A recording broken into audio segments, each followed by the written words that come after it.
இப்போ நாம சில முக்கியமான ஸ்லோகங்கள் பார்த்தோம் போன வகுப்புல. இந்த குணங்கள் எப்படிங்கிறது எப்படி நம்மளை நம்முடைய எல்லா செயல்களுக்குமே இந்த குணங்களாகப்பட்டது எப்படி அடிப்படை காரணமாக இருக்கிறது அப்படின்ற விஷயங்கள் எல்லாமே போன வகுப்புல நாம பார்த்தோம். அதை பத்தி மேலும் சில விவரங்கள் இந்த இதுல பார்க்க போறோம். ஸோ என்னெல்லாம் சொன்ன போன வகுப்புல நம்ம பார்த்தோம் அப்படின்னா, ஞானிக்கும் அஞ்ஞானிக்கும் எல்லாருமே கர்மம் பண்றா. ஞானிகளும் கர்மம் பண்றா, அஞ்ஞானிகளும் கர்மம் பண்றா. ஆனா ஞானிகளுக்கு எந்த பாவமும் வரதில்லை, எந்த புண்ணியமும் கிடையாது. ஞானிக்கு பாவமும் இல்லை, புண்ணியமும் கிடையாது. ஆனா அஞ்ஞானிகளுக்கு மட்டும் ஏன் இந்த பாவ புண்ணியம் வருது? அவளும் கர்மா, இவாளும் கர்மா தானே என்ன அப்படின்றப்போ இதுதான் முக்கியமான ஒரு விஷயமாக நாம் ஏற்றுக்கொள்ள வேண்டிய ஒரு செய்தி. என்னன்னா, செயல் செய்கின்ற பொழுது எப்படிப்பட்ட மனோபாவத்தோடு நாம் அந்த செயல்களை செய்கின்றோமோ அதுதான் அந்த செயலின் மூலியமாக கிடைக்கக்கூடிய பலன் நம்மை சேருமா சேராதா என்பது. செயல் இருக்கு, செய்பவர் இருக்கிறார். செய்பவர் செயலை செய்வதனால் ஒரு பலன் இருக்கிறது. ஆனால் அந்த பலனாகப்பட்டது செய்பவருக்கு சேருமா சேராதா அப்படிங்கிறத யார் நிர்ணயிக்கிறான்னா, செயல் செய்பவர் தான் நிர்ணயிக்கிறார். இது நல்லா புரிஞ்சுக்கணும். செயலை செய்கின்ற பொழுது பலன் என்பது அதிலிருந்து நிச்சயமாக ஒன்று வெளிப்படக்கூடியதுதான் பலன். அந்த பலனே வராம செயலை செய்ய முடியுமான்னா, பலனே வராம செயல் செய்ய முடியாது. செயல் செஞ்சான்னா பலன்கிறது வரதான் செய்யும். ஆனா அந்த பலன் என்பது செய்தவரை, அதாவது கர்த்தாவை சேருமா சேராதா அப்படிங்கிறது கர்த்தாவாகப்பட்டவர் கர்மத்தை செய்கின்ற பொழுது எப்படிப்பட்ட மனோபாவத்தோடு செய்கிறாரோ அதை சார்ந்திருக்கும். இது ஒரு ஆழமான முக்கியமான கருத்தாக நீங்க எல்லாருமே இந்த பகவத்கீதையில இருக்குங்க. அப்போ எதுவுமே நம்மளை பாதிக்கிறது எப்போ பாதிக்கும்னா, அது சந்தோஷத்தை தரக்கூடிய பாதிப்போ அல்லது துக்கத்தை தரக்கூடிய பாதிப்போ அப்படின்னா, அதை நாம செய்கின்ற பொழுது எப்படிப்பட்ட மனநிலையோடு செய்தோம். இதெல்லாம் நம்ம நிறைய பார்த்தோம். ஆனால் திருப்பி இந்த இதெல்லாம் நான் சொல்ல வேண்டியிருக்கும். இந்த கர்மயோகம் இந்த அத்தியாயம் முடிந்த பிறகும் இனி வரக்கூடிய அத்தியாயங்களிலும் இந்த ஒரு அடிப்படையான விஷயம் மீண்டும் மீண்டும் பேசப்படும். நானும் சொல்லிட்டு இருப்பேன். பகவானும் அதை ஒரு சில இடங்கள்ல ஸ்லோகங்களை எடுத்து சொல்லுவேன். ஏன்னா அவ்வளவு முக்கியமான ஒரு விஷயம். அப்போ ஞானிக்கும் அஞ்ஞானிக்கும் என்ன வேறுபாடுன்னா, அந்த அறிவு தான். அந்த அறிவை பத்தி இன்னொரு இடத்துல இன்னும் தீர்க்கமா நம்ம இன்னைக்கு பார்க்க போறோம். அறிவாகப்பட்டது நம்முடைய வாழ்க்கை எப்படிப்பட்டதாக இருக்கும் அப்படிங்கறத நிர்ணயிக்கக்கூடிய விஷயம்ங்கிறத நம்ம புரிஞ்சுப்போம். குணங்களை பத்தி பார்த்தோம். அது இனிமே இப்ப பார்க்க போறோம். இப்ப 28ஆம் ஸ்லோகத்துல போன வாட்டி பார்த்தோம். குணம் செய்கை இவற்றிடையே பிரிவுகள் உண்மை அறிந்தோன் அப்படின்னா, குணங்கள் குணங்களில் இயலுகின்றன. அப்ப குணங்களின் அடிப்படையில் தான் ஒருத்தர் செயல் செய்யறான். குணங்கள் குணங்களில் இயல்கின்றது அப்படின்னா, எதற்கு எந்த குணம் இருக்கிறதோ அந்த குணத்தை தான் அதில் வெளிப்படுத்த முடியும். வேற எதையும் வெளிப்படுத்த முடியாது. தண்ணிக்கு எந்த குணம் இருக்கோ அது தண்ணி, அந்த குணத்தை தான் வெளிப்படுத்த முடியும். திடீர்னு தண்ணிங்கிறது உஷ்ணம்ங்கிற ஒரு குணத்தை வெளிப்படுத்த முடியுமானா முடியாது. அக்னிங்கிறது திடீர்னு குளிர்ச்சி அப்படிங்கிற ஒரு குணத்தை வெளிப்படுத்த முடியுமானா முடியாது. அப்போ குணங்கள் அப்படின்னு சொல்ல, குணங்கள் குணங்களில் இயலுகின்றன அப்படின்னா, எதற்கு எப்படிப்பட்ட குணம் இருக்கிறதோ அப்படிப்பட்ட குணம் சார்ந்த விஷயங்களை தான் அதால் வெளிப்படுத்த முடியும் அப்படிங்கிறதெல்லாம் நம்ம பார்த்தோம். அப்போ இதெல்லாம் நம்ம புரிஞ்சுக்கிட்டோம் அப்படின்னா பற்று இல்லாமல் இருக்க முடியும் அப்படின்றது. அப்போ ஞானியம் என்ன செஞ்சாருன்னா, எல்லா செயலுக்குமே சாதாரணமாக நம்ம செயலில் ஈடுபட்டோம்னா பற்று அப்படிங்கிறது செயலோட குணம். பற்று என்பது செயலோட குணம். அந்த பற்றாகப்பட்டது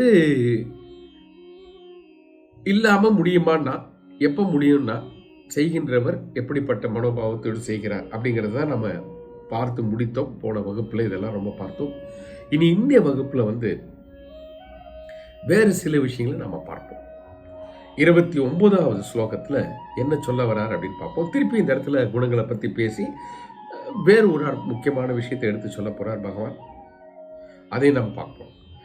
29வது ஸ்லோகத்தில் என்ன சொல்றாருன்னா, இயற்கையில் குணங்களால் மயங்கியவர்கள் குணங்களிலும் தொழில்களிலும் பற்றுதல் அடைகிறார்கள்.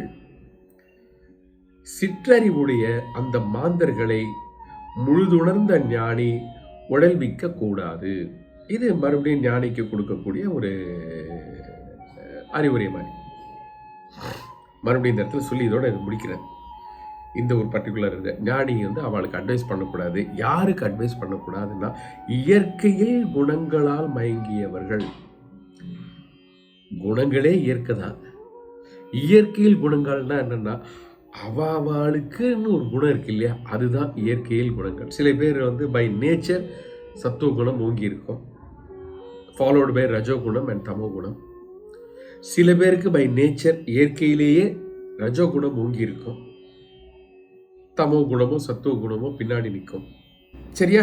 அதை தான் நாம் ஞாபகம் வச்சுக்கணும் இந்த இடத்துல. சரி, இப்போ இந்த ஸ்லோகத்துக்குள்ள நாம் போவோம். இயற்கையில் குணங்களால் மயங்கியவர்கள், குணங்களிலும் தொழில்களிலும் பற்றுடையவர்கள். அந்த குணத்தை சார்ந்து தொழிலை செய்யக்கூடியவர்கள், அப்படி செய்யக்கூடியவர்கள், தொழிலை செய்யக்கூடியவர்கள், அதில் பற்றுடனும் செய்யக்கூடியவர்கள். அவர்களுக்கு அவளுக்கு என்ன ஒரு அடையாளம் பகவான் கொடுக்குறாருன்னா, சிற்றறிவுடையவர்கள். சிற்றறிவுடையவர்கள்னா அல்பமான விஷயங்கள்ல அறிவு இருக்குன்னு அர்த்தம். கம்மியான அறிவு இருக்குன்னு அர்த்தம் கிடையாது. அல்பமான விஷயங்கள்ல அறிவு இருக்கு. எதுக்குமே பிரயோஜனம் இல்லாத விஷயங்கள்ல அறிவு இருக்கு. அதுதான் இந்த இடத்துல அறிவுடைய அப்படின்ட்டு அவளை குறிக்கும் பொழுது, அப்படிப்பட்ட சிறிய சிறிய விஷயங்கள், எதற்குமே பிரயோஜனம் இல்லாத அல்பமான விஷயங்கள்ல அறிவு வைத்துக் கொண்டிருக்கக்கூடிய இந்த மாந்தர்களை முழுதுணர்ந்த ஞானி, அவளை பத்தி நல்லா புரிஞ்சுக்கிட்ட ஞானி என்ன பண்ணணும்னா, உடல் விற்க கூடாது, அவளை போய் குழப்பக்கூடாது. இது ஏற்கனவே நம்ம பார்த்தது தான். மறுபடியும் இந்த இடத்துல பகவான் ஒரு வாட்டி எடுத்து சொல்றார், அவளை போய் நம்ம கன்ஃபியூஸ் பண்ண கூடாது. இனி ஞானியினுடைய ஒரு அடிப்படையான விஷயத்தை இந்த இடத்துல எடுத்து சொல்லிட்டு அப்படியே வேற ஒரு இடத்துல போயிட போறார். ஞானியை பற்றி சொல்கிற ஒரு விஷயத்தை சொல்லிடுறேன். நாமளும் இதை எடுத்து புரிஞ்சுக்கணும். இந்த இடத்துல ஞானியை பற்றி கூறுகின்ற பொழுது நான் எப்போவுமே ஸ்லோகத்தில் சொல்கிற மாதிரி, ஞானியாகப்பட்டவர் ஞானத்தை பெற்று அதன்படி வாழக்கூடியவர்கள். அந்த ஞானிக்கு சொன்ன விஷயங்கள் நமக்கு எப்படி பயன்படக்கூடிய அளவுக்கு இப்போ நம்ம கொண்டு போகலாம் அப்படிங்கிறதுக்கு நம்ம ரெண்டுமே பார்க்க போகிறோம். இந்த இடத்துல பகவான் சொன்னது எது? 30வது ஸ்லோகத்தில், எல்லா செய்கைகளையும் உள்ளறிவினால் எனக்கு அர்ப்பணமாக துறந்து விட்டு ஆசை நீங்கி எனது என்பது அற்று மனக்காய்ச்சல் தீர்ந்தவனாய் போர் செய்ய கடவாய். ஒரு பெரிய, அதாவது நாம ஒரு செயலை எப்படி செய்ய வேண்டும் அப்படின்றத ஒரு 5 விஷயத்தை இந்த இடத்துல சொல்லி முடிச்சார். இதை நாமளும் பின்பற்றலாம். நம்மளுடைய காலையில எழுந்ததுலேருந்து ராத்திரி தூங்க போற வரைக்கும் நம்ம என்னெல்லாம் பண்றோமோ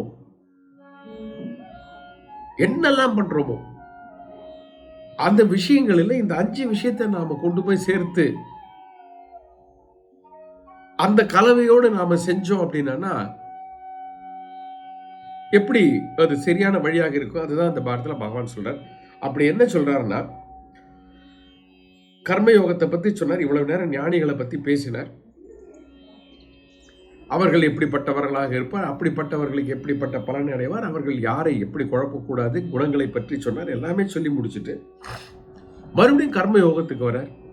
இந்த 2வது அத்தியாயமும் 3வது அத்தியாயமும் நீங்க பார்த்தீங்கன்னா பகவான் இப்படி அப்படி போயிட்டு வருவார்.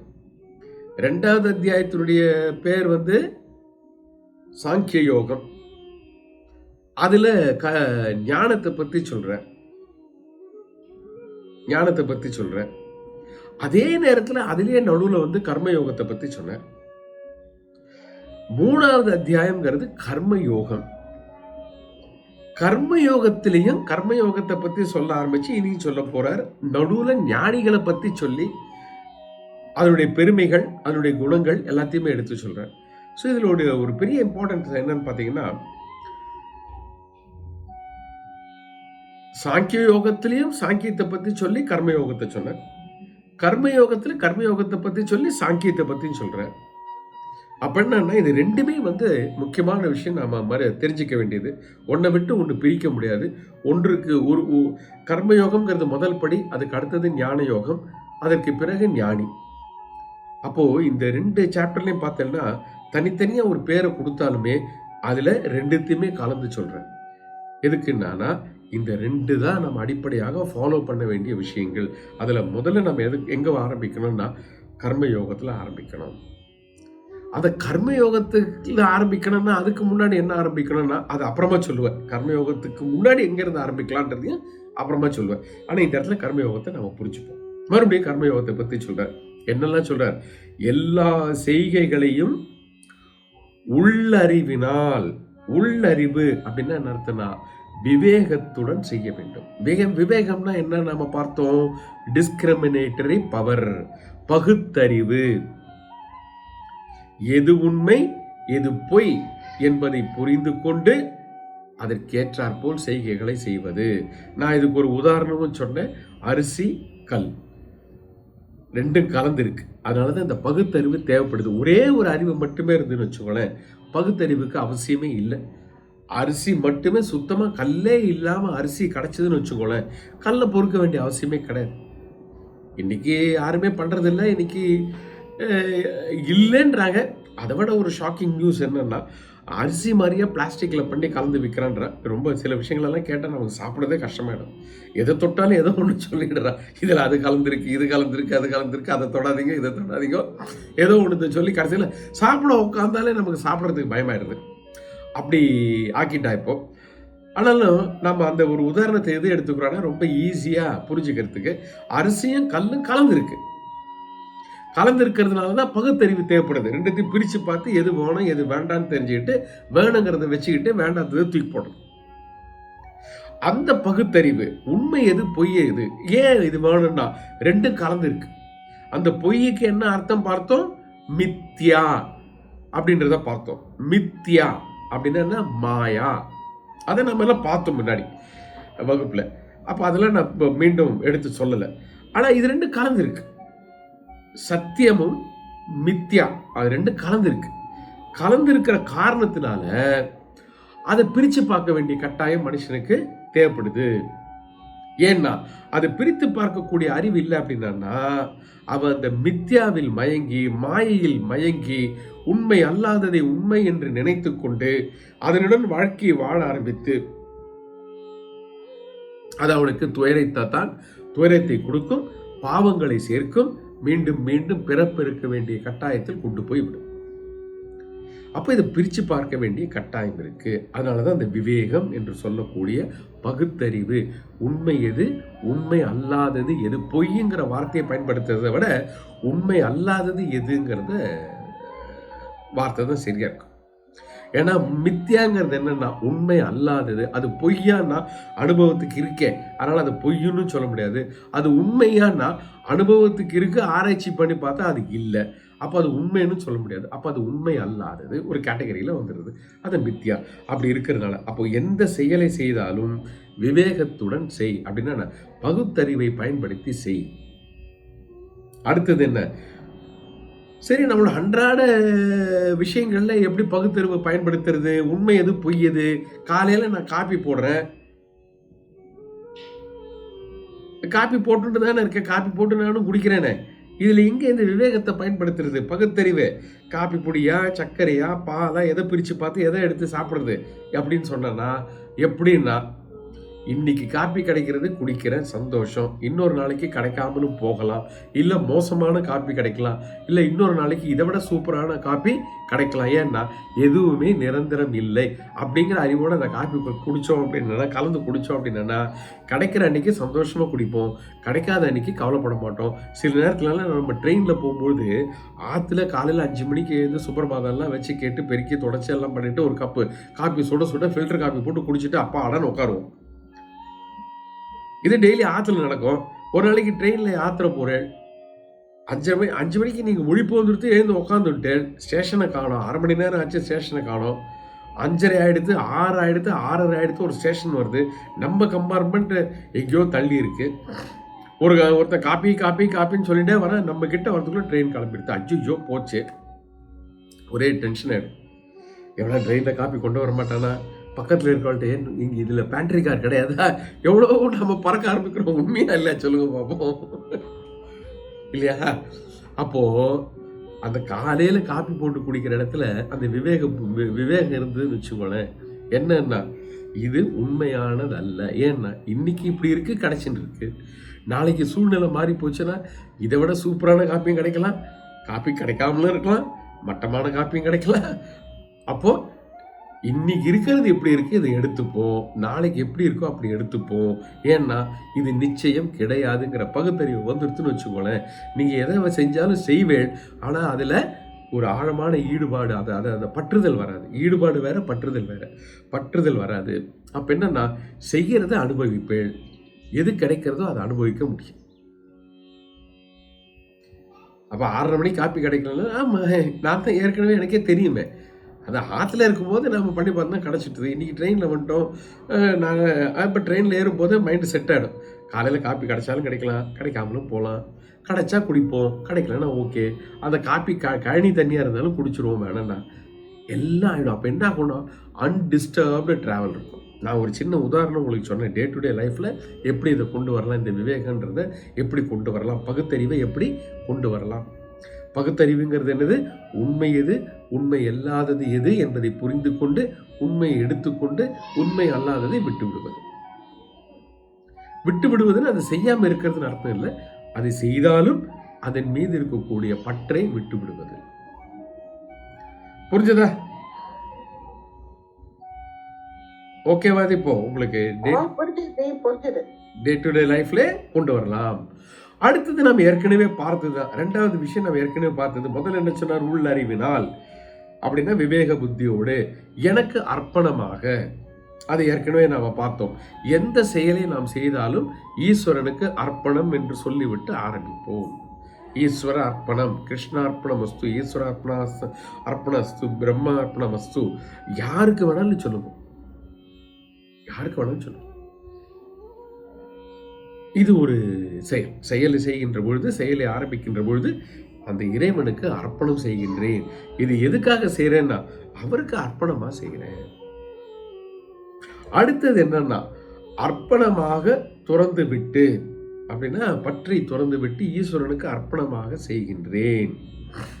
மூணாவது என்ன சொல்றாருன்னா, ஆசை நீங்கி. ஆசை நீங்கின்னு அர்த்தம், எக்ஸ்பெக்டேஷன் இல்லாமல், பலனை எதிர்பாராமல். இது ரொம்ப முக்கியமான ஒரு விஷயம் நம்ம எடுத்துக்கணும். பலனை எதிர்பார்க்காம நம்ம செய்ய தெரிஞ்சுக்கணும். பலனை மட்டும் இல்லை, எக்ஸ்பெக்டேஷனே இல்லாம இருக்க பழகிக்கணும். எந்த ஒரு விஷயத்திலையும் ஒரு எதிர்பார்ப்பு இருக்கக்கூடாது. நம் முயற்சி என்பது இருக்கட்டும். எனக்கு பண்ண இங்கிருந்து உஜ்ஜைன் போய் அங்க இருக்கிற மகாகாலேஸ்வரை பார்த்துட்டு வரணும்னு ஒரு ஆசை. சரி, போயிட்டு டிக்கெட்லாம் போட்டு பிளான் பண்ணி எல்லாம் பண்ணலாம். அப்படியே போங்க.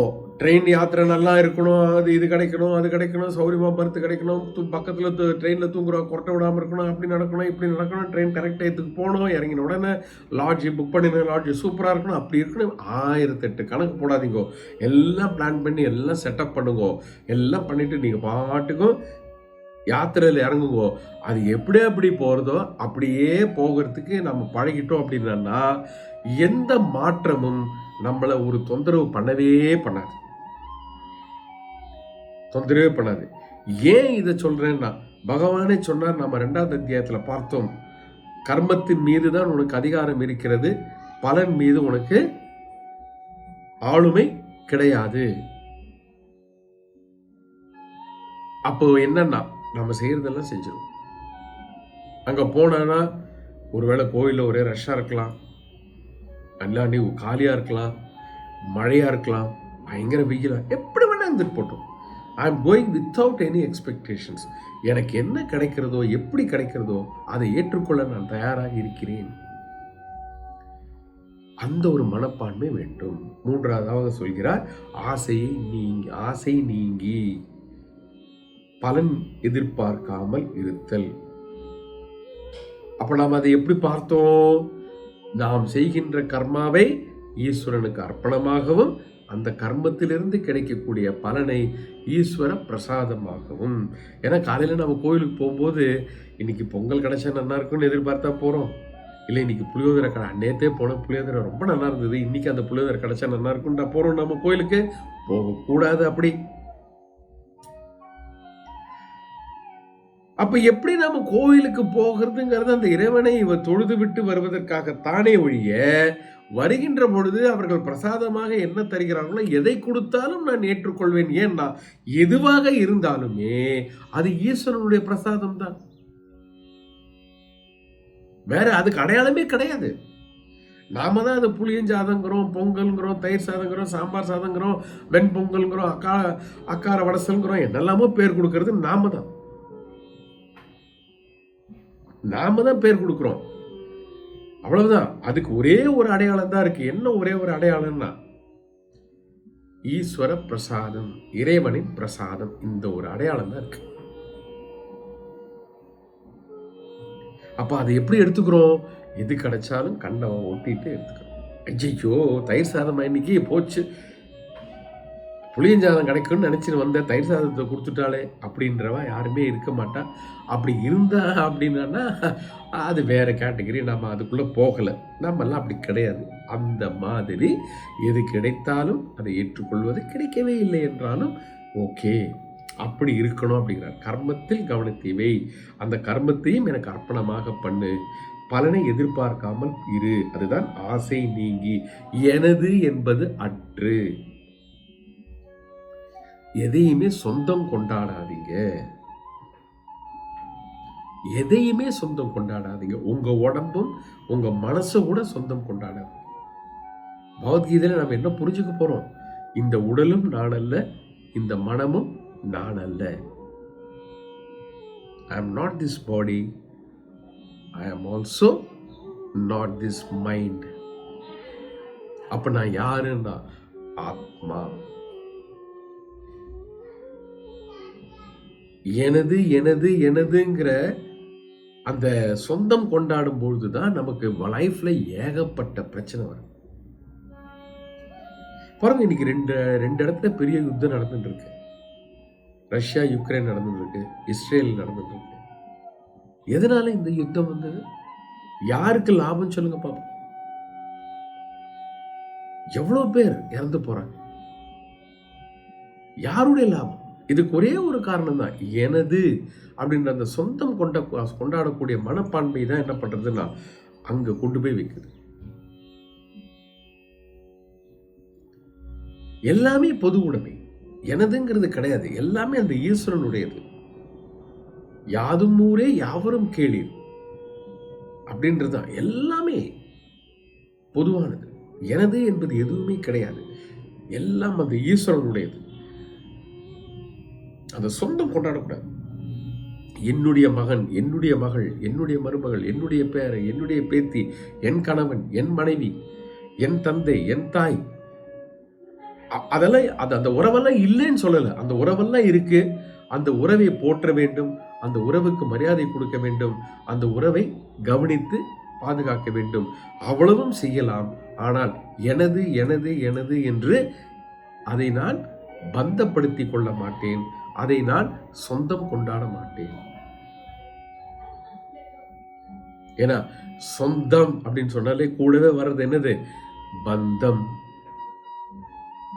அப்படிதானே சொல்றோம். என்னப்பா சொந்த பந்தத்துக்கெல்லாம் சொல்லிட்டேன்னா, சொந்தம்னாலே பந்தம் தான். பந்தம்னா என்ன? அடிமைப்படுத்துதல். அடிமைப்படுத்துதல் தான் பந்தம். It enslaves you. அதிலிருந்து வெளியில வர முடியாம தவிக்கிறோம். ஒரு நாட்டிற்கு சுதந்திரத்தை வாங்க முடியும். பல பேர் போராடி ஒரு நாட்டுக்கு சுதந்திரத்தை வாங்கி கொடுக்கலாம். என்னுடைய நாடு சுதந்திரமான நாடு அப்படின்னு சொல்லி நாம சுதந்திர தினத்தை எல்லாம் கொண்டாடலாம். ஆனால் அந்த நாட்டில் இருக்கக்கூடிய ஒவ்வொரு குடிமகனுமே சுதந்திரமாக இருக்கிறானான்னு கேட்டானா? இல்ல. ஏதோ ஒன்றில் பந்தப்பட்டு சிக்கலில் மாட்டிக்கொண்டு தவிக்கிறான். ஏன்னா சொந்தம் கொண்டாடுறான். சொந்தம் கொண்டாடும் பொழுது அது பந்தத்தில் கொண்டு போய் விடுகிறது. பந்தமாகப்பட்டது துன்பத்தில் கொண்டு போய் விடும், துயரத்தில் கொண்டு விடும், சோகத்தில் கொண்டு போய் விடும், மன அமைதியை கெடுத்து விடும். அப்ப இந்த இடத்துல நாலாவதா என்ன சொல்றாருன்னா, மமகாரம் இல்லாமல் எனது என்பது அற்று. அதை சொந்தம் கொண்டாட, என்னுடையது என்னுடையதுன்னு சொல்லி எதையுமே சொந்தம் கொண்டாடாத. இந்த உடம்பே என்னுடையது இல்லையே, இந்த மனமும் என்னுடையது இல்லையே, அப்படின்றப்ப இந்த உடம்புல இருந்து உருவான என்னுடைய பிள்ளைகளா என்னுடையது? இதெல்லாம் ரொம்ப யோசிக்கணும். அதனால அவளை உதாசீனப்படுத்தணும்னு நான் சொல்லலை. இதுதான் நம்ம நல்லா புரிஞ்சுக்கணும். இந்த இடத்துல பகவத்கீதையில் என்னன்னா, எல்லாவற்றோடும் இரு, எல்லாவற்றோடும் இரு, ஆனால் எதையும் சாரி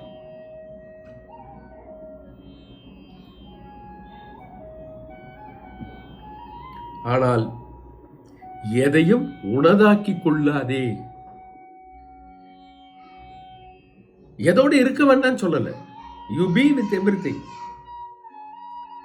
பெற்றோர்களோடு ஜாலியா இருப்போம், குழந்தைகளோட ஜாலியா இருப்போம், கணவன் மனைவியோடு ஜாலியா இருப்போம், எல்லாத்தோட வீட்டில் டிவி வச்சிருக்கோமா ஜாலியா அதுல இருக்கிற இதெல்லாம் பார்ப்போம் நாம.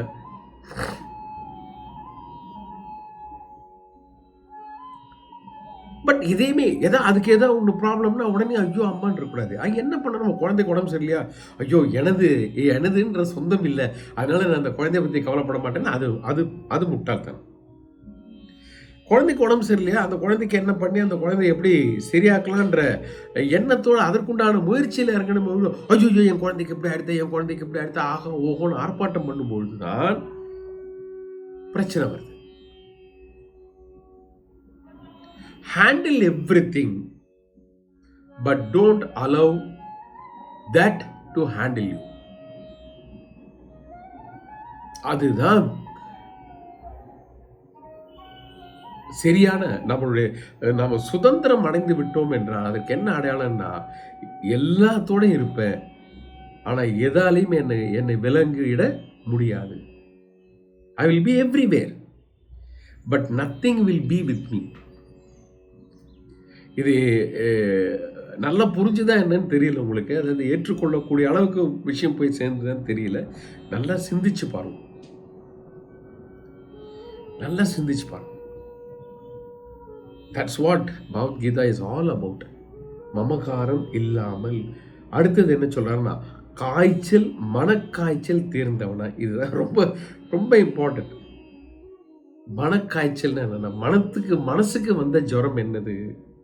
அமைதி இன்மை. உடம்புக்கு ஜுரம்னா உடனே டெம்பரேச்சரை வச்சு பார்த்துடலாம்.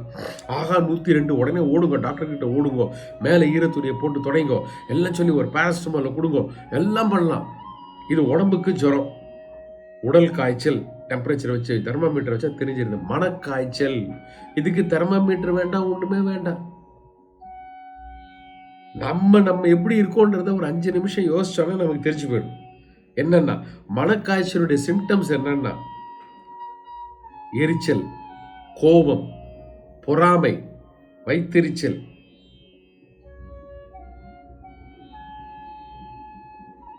போட்டி மனப்பான்மை, நான் உயர்ந்தவன் என்கின்ற எண்ணம், எல்லாம் என்னுடையது என்கின்ற எண்ணம்,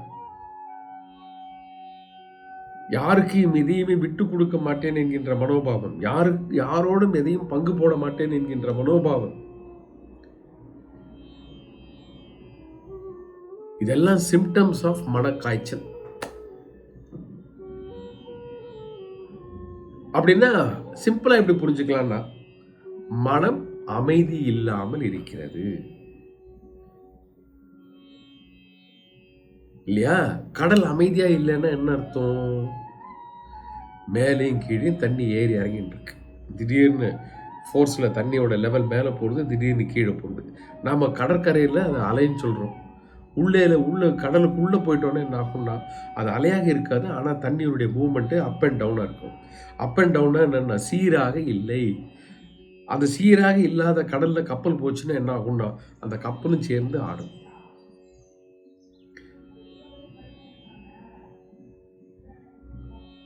அப்போ நம்ம என்ன சொல்றோம்னா, அப்போ அந்த கடல் டிஸ்டர்ப் ஆயிருக்கு, ஏற்ற இறக்கத்தோடு இருக்கு, சமமாக இல்லை, சமமாக இல்லை. அப்ப இந்த இடத்துல மனக்காய்ச்சல் என்னன்னா, அமைதி இல்லாத நிலை எப்பொழுது வரும்னா, மனம் சமமான நிலையில் இல்லாத பொழுதுதான் மனதிற்கு அமைதி இல்லாத நிலை ஏற்படும். மனம் சமமாக இருக்க வேண்டும் என்றால் என்னன்னா, இது வரைக்கும் நம்ம பார்த்த விஷயங்கள் தான், வேற ஒண்ணுமே புதுசா இல்லை. எப்படி மனதை சமமாக வைத்துக் கொள்ள முடியும்? இன்பத்திலும் துன்பத்திலும் ஒரே போல் இருப்பது, லாபத்திலும் நஷ்டத்திலும் ஒரே போல் இருப்பது, வரவிலும் செலவிலும் ஒரே போல் இருப்பது. எப்படி இருப்பது? அப்பதான் இந்த உண்மையை நாம புரிஞ்சுக்கும் போது நமக்குள்ள அந்த ஒரு எண்ணம் வரும். இப்படி இருந்து நான் செயல்படுகின்ற பொழுதுதான் அந்த செயலை என்னால் சிறப்பாக செய்ய முடியும் அப்படின்றத முதல்ல புரிஞ்சுக்கு. First thing that we need to understand என்னன்னா, இப்படி இந்த 5 விஷயங்கள் பகவான் சொன்னாரு. இந்த 5 விஷயங்களோடு ஒரு செயலை செய்கின்ற பொழுதுதான் அந்த செயலையே நம்மால் ஒழுங்காக செய்ய முடியும். இல்லைன்னா அதை ஒழுங்காவே பண்ண முடியாது. forget what is the result and all, அதெல்லாம் அப்புறம் விட்டுருவோம். அதை ஒழுங்கா பண்ண முடியாது. திருப்பி நான் காப்பிக்கே வரேன். விவேக புத்தி இருக்கா இல்லையா? இது சக்கரை, இது பால், இது காப்பி பொடி, இவ்வளவு பகுத்தறிவு இருக்கா இல்ல? இது இது இது இதுன்னு தெரிஞ்சிருக்கா இல்லையா?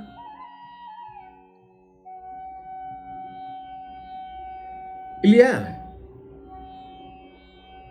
அப்ப அந்த பகுத்தறிவு இருக்கிறதுனால தான் கரெக்டா அந்த காப்பியை போடுறோம். இவ்வளவு காப்பி பொடி போடணும், இவ்வளவு பால் வேணும், இவ்வளவு சக்கரை வேணும், இவ்வளவு சூடாக்கணும், இளக்கணும். இவ்வளவு அறிவு இருக்கு இல்லையா? அந்த விவேகம் அப்படின்னு சொல்றது விவேகம், பகுத்தறிவு. இதெல்லாம் இதுல எது சக்கரை, எது காப்பி, எது பால்னே தெரியலன்னா காப்பி போட்ட முடியுமா? எல்லாமே இருக்கு. அது கூட பகுத்தறிவுங்க. பகுத்தறிவுனா உடனே ஏதோ பெரிய பெரிய விஷயங்கள் தான் இல்லை. எல்லாமே இது இன்னது, இது இன்னது புரிஞ்சு வச்சுட்டு இருக்கோமா? ஒரு ஆணுக்கு தாய் யாரு, சகோதரி யாரு, மனைவி யாரு, தன் மகள் யாரு, பகுத்தறிவு தானே. அழகா தெரிஞ்சு வச்சுட்டு இருக்கான் இல்லையா? அதனால்தான் நான் எந்த குழப்பமும் இல்லாம ஒரு ஃபேமிலி லைஃப் ஸ்மூத்தா போயிட்டு இருக்கு. அதே மாதிரி ஒரு பெண்ணுக்கு தன் தகப்பன், தன் கணவன், தன் சகோதரன், தன்னுடைய மகன், நானும் பிரிச்சு வச்சிருக்கானே. அப்போ இந்த பகுத்தறிவு இருக்கிறதுனால தானே யாருக்கிட்ட எப்படி நடந்துக்கணும்னு சொல்லி நம்ம பக்குவமா நடந்துக்கிறோம். அந்த பகுத்தறிவு இல்லாத மிருகங்கள் தான் தாறுமாறா நடந்துக்கிறான். நம்ம நிறைய நியூஸ்ல எல்லாம் பார்க்கிறோம். அதுவும் பகுத்தறிவு தான். அந்த பகுத்தறிவு இல்லைன்னு வச்சுக்கோங்களேன், எதுவுமே தெரியாது.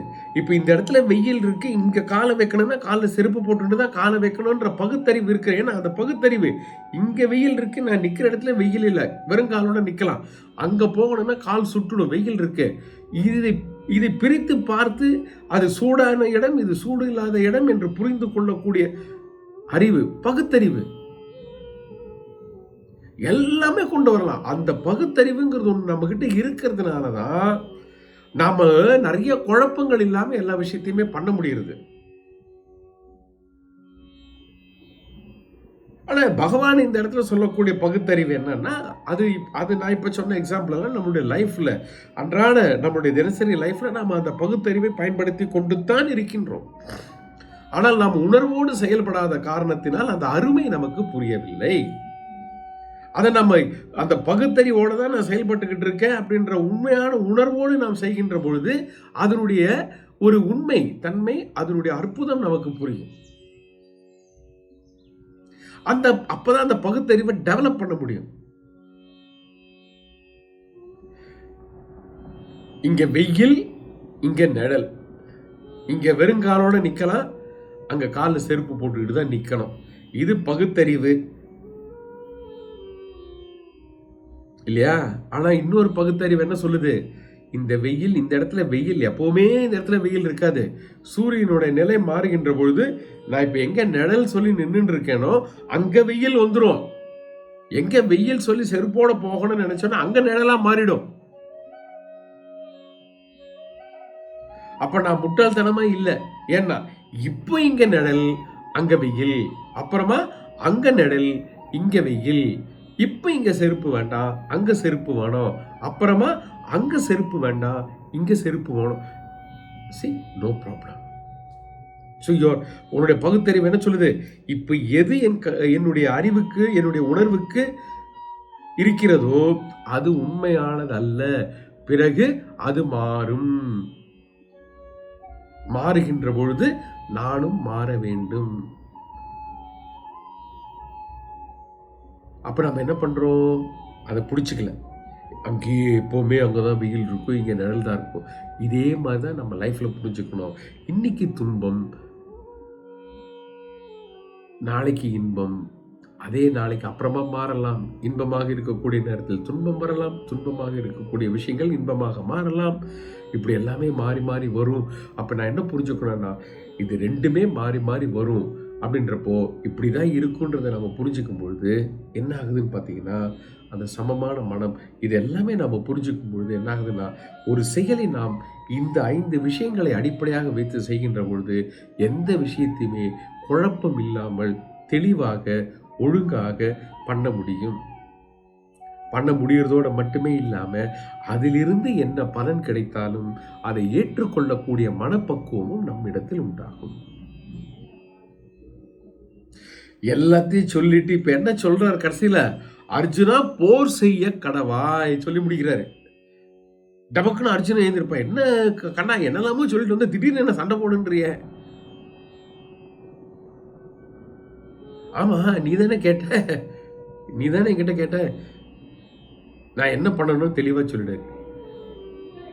கர்மம் பண்ணணுமா இல்ல சன்னியாசியா போனவா தான் சொல்லிட்டேன், உனக்கு கேட்டுக்கோ. ஆனா நீ செயல்படும் பொழுது எப்படி செய்ய வேண்டும்? இந்த 5 விஷயங்களை மனதில் வைத்துக் கொண்டு செயல்படும். போர் செய் அர்ஜுனா. என்னதுன்னா விவேக புத்தியோடு செய். அதர்மம் தர்மம் என்கின்றதை பகுத்தறிவோடு பார். அவர்கள் அதர்மத்தை செய்யக்கூடியவர்கள், நீ தர்மத்திற்காக போராடக்கூடியவன் என்ற பகுத்தறிவோடு நீ இந்த போரை செய். அடுத்தது என்ன சொல்றார்? ஈஸ்வர அர்ப்பணம்.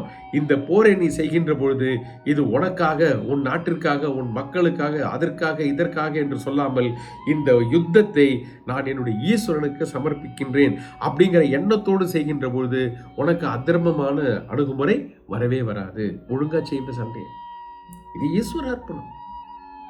பிறகு பலனை எதிர்பார்க்காதே. இந்த யுத்தத்தில் அவன் ஜெயிப்பானா, நான் தோப்பேனா, நான் ஜெயிப்பேனா, அவன் தோப்பானா, இத்தனை பேர் சாவாங்களா, அவன் சாவானா, இவன் சாவானா, சாகாம இருப்பாங்களா, எப்படி போகும் இந்த யுத்தம், எத்தனை நாள், பலனை எதிர்பார்க்காதே. நீ பாட்டுக்கு உன் கடமை செஞ்சுக்கிட்டே இரு. யுத்தத்தில் இறங்கிட்டியா, ஈஸ்வர அர்ப்பணத்தோட ஒரே போக்கஸ். ஏன் பகுத்தறிவு இருக்கு? என்ன பகுத்தறிவு? நான் தர்மத்திற்காக போராடுகிறேன். யாரோடு போராடுகிறேன்? அதர்மத்தை செய்யக்கூடியவர்களோடு போராடுகிறேன். எதற்காக? தர்மத்தை நிலைநாட்டுவதற்காக. அப்ப அந்த பகுத்தறிவோடு ஈஸ்வர அர்ப்பணத்தோடு பலனை எதிர்பார்க்காமல் என்னுடைய உறவு, என்னுடைய தாத்தா, என்னுடைய குரு, என்னுடைய சகோதரர்கள், என்னுடைய நாடு, என்னுடைய மக்கள் அப்படிங்கிற எந்த விதமான என்னுடையது என்கின்ற பந்தம் இல்லாமல்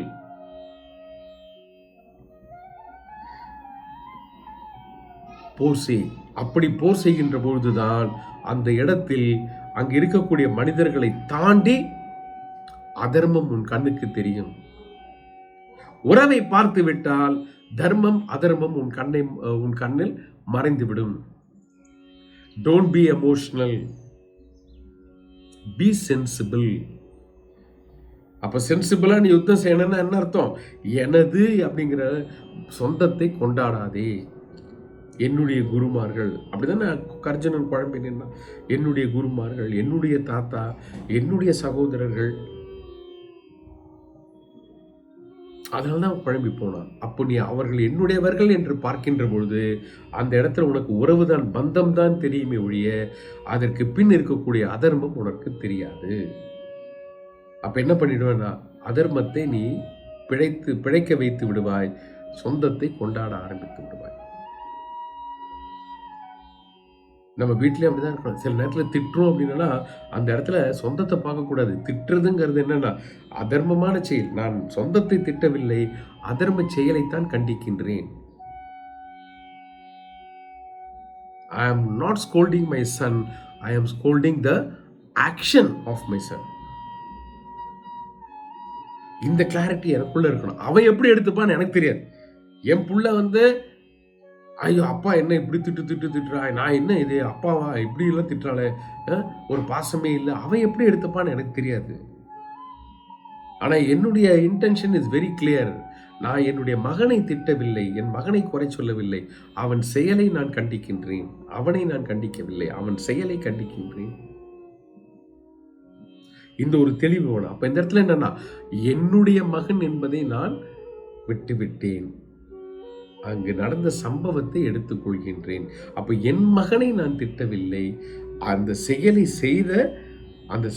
செய்தவனை செயல் செய்ததற்காக கண்டிக்கின்றேன். நிறைய இடத்துல பார்த்தீங்கன்னா அம்மாக்கள் எல்லாம் என்ன பண்ணுவோம்னா, என் பிள்ளை ஒரு நாளைக்கு அந்த மாதிரி பண்ணவே மாட்டாங்க அப்படின்வாங்க. அப்போ அந்த இடத்துல என் பிள்ளை என்னதுன்ற சொந்தம் கொண்டாடும் போது என்ன ஆகுறதுன்னா, அந்த பையன் தப்பு பண்ணினாலும் அம்மாவால் அதை ஏற்றுக்க முடியாது, அதை மறைக்க பார்ப்பாங்க. அப்போ அந்த குழந்தைக்கு ஒரு தைரியம் வந்துடும், அம்மா இருக்கா, சப்போர்ட் பண்ணுவா, தப்பு பண்ணலாம். அப்போ இந்த இடத்துல அர்ஜுனன் என்ன சொல்றார், என்னதுன்னு சொந்தம் கொண்டாடாத அங்க இருக்கிறவாளை. Be very clear. அந்த விவேகம், தர்மம் அதர்மம் புரிந்து கொண்டு விட்டாய். அதர்மத்தை செய்யக்கூடியவர்கள், நீ தர்மத்திற்காக யுத்தம் செய்கிறாய், அந்த அதர்மத்தை செய்யக்கூடியவர்களை அழித்து தர்மத்தை நிலைநாட்ட வேண்டும். அப்படின்றப்போ என்னுடைய குரு, என்னுடைய தாத்தா, என்னுடைய சகோதரர்கள் அப்படிங்கிறதெல்லாம் யாருமே கிடையாது அப்படிங்கிற எண்ணத்தோடு செய். சமமான மனதோடு செய். வெற்றி தோல்வி இரண்டையும் ஏற்றுக்கொள்ளக்கூடிய மனதோடு செய். உன் பக்கத்தில் உயிரிழக்கக்கூடியவர்கள் இருப்பார்கள், அந்த பக்கம் உயிரிழக்கக்கூடியவர்கள் இருப்பார்கள். உன் நெருங்கியவர்கள் உயிரிழக்க வேண்டி வரும், அங்கு நெருங்கியவர்கள் உயிரிழக்க வேண்டி வரும். எது எப்படி ஆனாலும் பரவாயில்ல, சமமான மனதோடு செய். ஏன்னா ஒரு யுத்தம் என்று வந்து விட்டால் எது வேண்டுமானால் நடக்கலாம். அதில் வெற்றி தோல்வி யாருக்கு தெரியாது.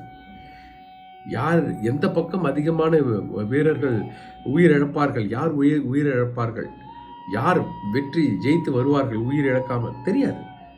ஸோ எப்படி நடந்தாலும் அதை நான் சமமாக எடுத்துக்கொள்கிறேன் அப்படின்னு சொல்லி அந்த 5 விஷயம் நல்லா புரிஞ்சுக்க. இதையும் சொல்லி அர்ஜுனன் சொல்றார், அப்பா நீ கர்மத்தை தான் செய்யணும், ஆனால் அந்த கர்மத்தை செய்யும் போது இந்த 5 விஷயத்தை அடிப்படையாக வச்சுக்கிட்டு செய் அப்படின்ட்டு அர்ஜுனன்ட்ட சொல்லும்பொழுது நமக்கும் பகவான் என்ன சொல்றார், நாம கர்மத்தை தான் செஞ்சாகணும். ஞான யோகத்திற்கு வருவதற்கு நமக்கு இன்னமும் நேரமாகும், அதுதான் உண்மை. அது வரைக்கும் நம்ம கர்மத்தை செய்வோம், ஆனால் அந்த கர்மத்தை செய்கின்ற பொழுது யோகமாக செய். அந்த யோகமாக செய்வதற்குண்டான 5 வழிகளை நான் உனக்கு சொல்லியிருக்கின்றேன். ரொம்ப சிம்பிள் தானே? சொல்லுங்க பார்ப்போம். இதில் ஏதாவது கஷ்டமான விஷயம் இருக்கா ஃபாலோ பண்ணுறதுக்கு? சொல்லுங்க பார்ப்போம், ஏதாவது கஷ்டமான விஷயம் இருக்கா?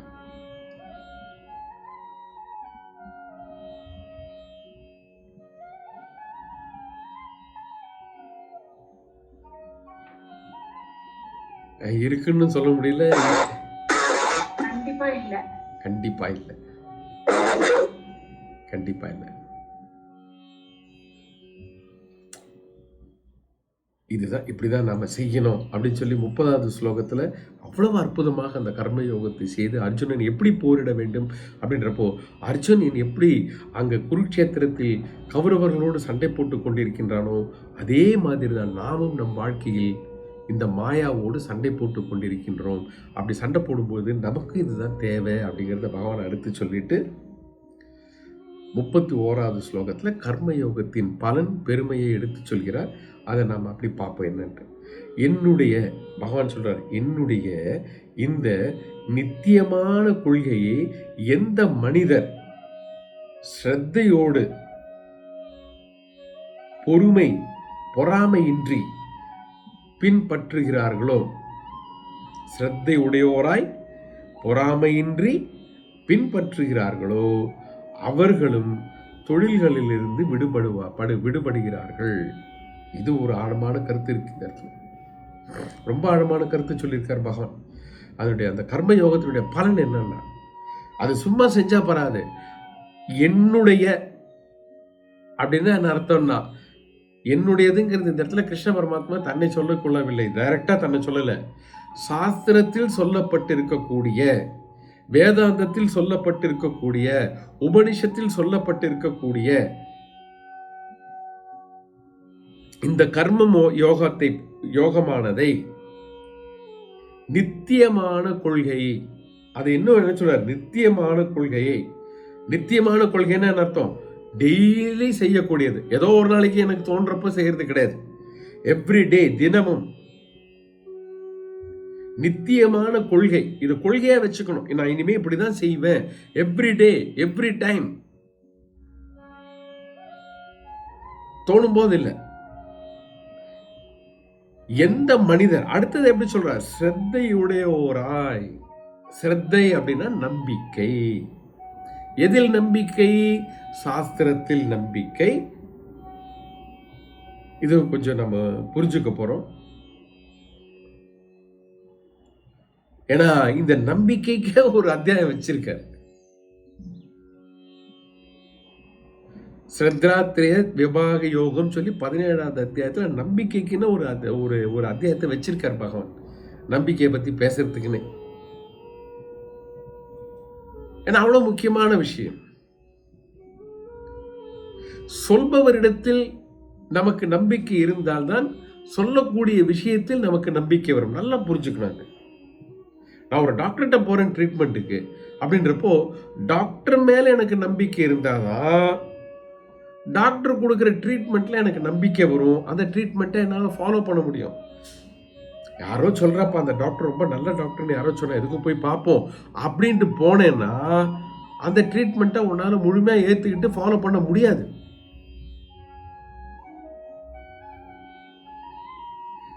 அப்போ சொல்பவரிடத்தில் நமக்கு இருக்கக்கூடிய நம்பிக்கையின் அளவுதான் அவர் சொல்லக்கூடிய விஷயத்தில் எனக்கு நம்பிக்கையாக மாறும். அப்ப ஸ்ரத்தை உடையோராய் அப்படின்னா நான் எதை சொல்றாருன்னா, அந்த உபநிஷத்தில், வேதாந்தத்தில், சாரி,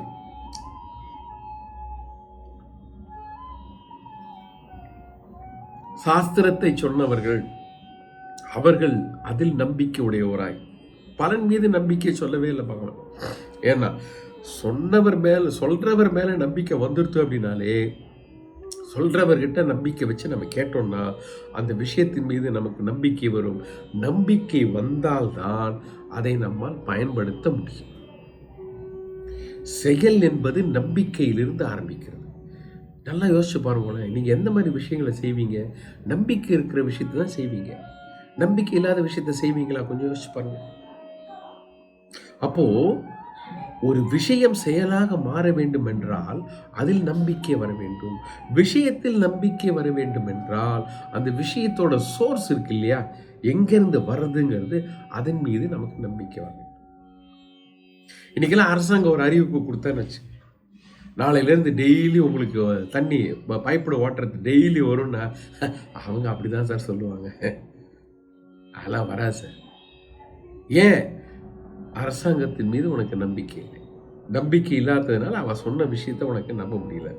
அப்படியே தவறி போய் 2 நாளைக்கு தொடர்ந்து தண்ணி வந்துருச்சுன்னு வச்சுக்க, அது அப்படிதாங்க சொன்னதுக்காக ஆரம்பத்தில் விடுவாங்க. நீங்கள் வேணால் பார்த்துக்கிட்டே இருங்களேன். 2 மாதம் போட்டோம், 2 டெய்லிங்கிறத 2 நாள் ஆக்குவாங்க. இப்படி குறைச்சிருவாங்க பாருங்க. உண்மையா இல்லையா? நான் சொல்றது கொஞ்சம் யோசிச்சு பாருங்க. அப்படிதானே நடக்கிறது. யாருக்கிட்ட நமக்கு நம்பிக்கை இல்லையோ அவன் ஏதாவது சொன்னான்னா அந்த விஷயத்தையே நம்ம நம்ப மாட்டோம். அப்போ விஷயத்தை சொல்பவர், அப்புறம் அறிவு, அப்புறம் செயல். இந்த இவ்வளவு இருக்கு. சொல்பவரிடத்திலிருந்து விஷயம் வருகிறது, விஷயம் அறிவாக மாறுகிறது, அறிவுதான் செயலாக மாறுகிறது. ஆனால் விஷயம் அறிவாக மாற வேண்டும் என்றால் விஷயத்தை சொல்பவரிடத்தில் நமக்கு நம்பிக்கை இருந்தால்தான் அந்த விஷயம் அறிவாக மாறி பிறகு அந்த அறிவு செயலாக மாறும். அதான் இந்த இடத்துல பகவான் இவ்வளவு சொல்றார், ஸ்ரத்தை உடையோராய். அதற்காக ஒரு தனி அத்தியாயமே வச்சிருக்கார் பகவான். அது அந்த இடத்துல நம்ம டீட்டெயிலா இன்னமும் பார்ப்போம், இன்னும் பல கோணங்கள்ல பார்ப்போம். அடுத்தது ஒரு முக்கியமான விஷயத்தை என்ன சொல்றாருன்னா, பொறாமையின்றி. இது என்னப்பா இப்படி ஒரு வார்த்தையை கொண்டு வந்து போட்டுட்டாரு, பொறாமையின்றி. அப்போ இந்த இடத்துல பொறாமை என்கின்ற வார்த்தை, அசூயை என்ற வார்த்தை எதை குறிக்கிறது என்றால் மற்றவர்களின் குறைகளை கூறிக்கொண்டே இருக்கக்கூடிய சுபாவம். மற்றவர்களுடைய குறையை கூறிக்கொண்டே இருக்கக்கூடிய சுபாவம். சிலருக்கெல்லாம் பார்த்தேன்னு வச்சுக்கோங்களேன், அவன் பேச ஆரம்பிச்சாலே யாரை பற்றியாவது ஏதாவது குறை சொல்லிக்கிட்டே இருப்பா. அவள் அப்படி இல்லை, இவ இப்படி சரியில்லை, அது சரியில்லை, அங்கே போன அது பண்ணலை, இதை பண்ண, யாரை சொன்னாலும் குறை சொல்லிக்கிட்டே இருப்பான். இப்போ எதிலேயுமே குறையை கண்டுபிடிக்கக்கூடியவர்களுக்கு அதில் இருக்கக்கூடிய நிறைகள் கண்ணுக்கு தெரியவே தெரியாது. குற்றம் பார்க்கின் சுற்றம் இல்லை. குறைகள் இல்லாத ஏதாவது இருக்கானா இல்லை, நிறைகள் இல்லாத நிறைகள் மட்டுமே இருக்கக்கூடியது இருக்கானா இல்லை. அப்போ குறையும் நிறையும் சேர்ந்து இருக்கு. ஆனால் குறைகளையே பார்க்கக்கூடிய மனிதனால் அதில் இருக்கக்கூடிய நிறைகளை பார்க்க முடியாது. நிறைகளை பார்க்க முடியாத காரணத்தினால் அவனுக்கு அதன் மீது நம்பிக்கை வராது. நம்பிக்கை வராத காரணத்தினால் அவனால் அதை தினசரி செய்ய முடியாது. தினசரி செய்ய முடியாவிட்டால் அதனுடைய பலன் அவனுக்கு கிடைக்காது. அப்ப எங்க இருந்து ஆரம்பிக்கலாம்னா, பொறாமையின்றி. அப்போ அடுத்த வாழ்கிட்ட இருக்கிற குறை நமக்கு தெரிய வருதுன்னு வச்சுக்கோங்களேன், அதை தெரிஞ்சுக்கிறோம்னு வச்சுக்கோங்களேன், அதை அதோட நிறுத்திக்க வேண்டியது. அதை போய் நம்ம யார்கிட்டையும் பேசிட்டு இருக்க கூடாது. யார்கிட்ட குறை இருக்கோ அவள்கிட்ட கூட பேசக்கூடாது. அவளாவே எதை கேட்டுட்டு வந்தா நம்ம அவள்கிட்ட சொல்லலாம். ஏய், நேற்று நான் பார்த்தேன், என்ன பண்ணியிருந்தேன், நீ இது சரியாவே இல்லையே, வாலண்டியரா போய் சொல்லக்கூடாது. நம்ம எங்க வாலண்டியரா இருக்கணும்னா, எங்க வாலண்டியர்ஷிப் தேவைப்படுறதோ அங்கதான் வாலண்டியரா இருக்கணும் ஒழிய, அப்பதான் அந்த வாலண்டியர்ஷிப்புக்கு மரியாதை. அப்போ நாம இந்த குறைகளையே பார்த்து பார்த்து பேசி பேசி பேசி இருந்தோம்னா ஒரு விஷயத்துல இருக்கக்கூடிய நல்ல விஷயங்கள் நம்ம கண்ணுக்கு தெரியவே தெரியாது. ஆனால் நல்ல விஷயங்களை பார்க்க பார்க்க என்ன ஆகும்னா, அந்த நல்ல விஷயங்கள் தரக்கூடிய பலன் நமக்கு கிடைக்கும்.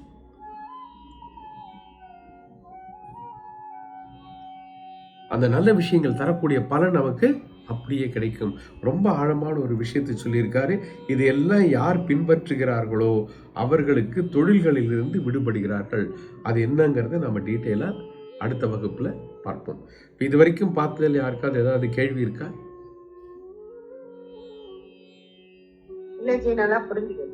ஓகே, அப்ப முடிச்சுக்கலாமா நம்ம? ஓம் பூர்ணமத பூர்ணமிதம் பூர்ணாத் பூர்ணமுதச்யதே பூர்ணஸ்ய பூர்ணமாதாய பூர்ணமேவாவசிஷ்யதே. ஓம் சாந்தி சாந்தி சாந்தி.